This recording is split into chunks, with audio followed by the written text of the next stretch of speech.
Ayan, magandang gabi mga idol. Ngayong gabi ay magluluto naman tayo ng ginisang ampalaya. Tara, samahan niyo ako mga idol.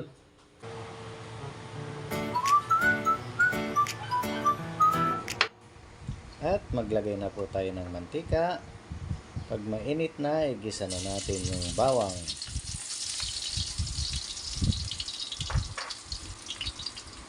Sibuyas. Seasoning granules. Pork cube.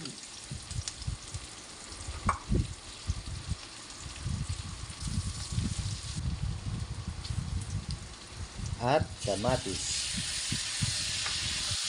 At pag okay na, ilagay na natin yung ampalaya. Yung ampalaya natin mga idol, no? Habang ginagayat, ilagay natin sa tubig at banlawan natin ng 2 beses para mawala yung pait.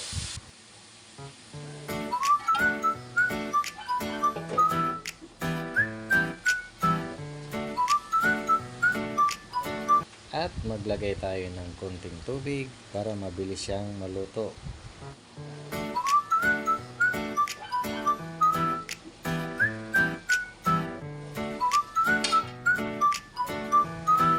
Maglagay na rin tayo ng asin.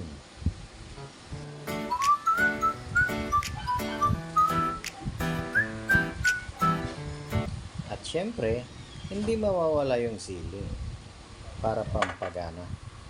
Depende na sa inyo kung gaano karaming sili ang ilagay nyo para swak sa inyong panlasa.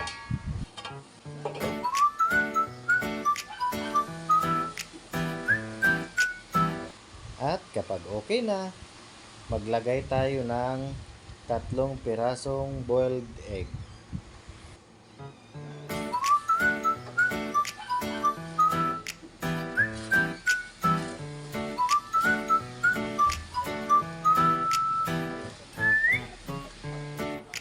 Ayan, luto na mga idol. Maraming salamat sa panonood. At hanggang sa muli. Bye-bye. Sarap na naman ito.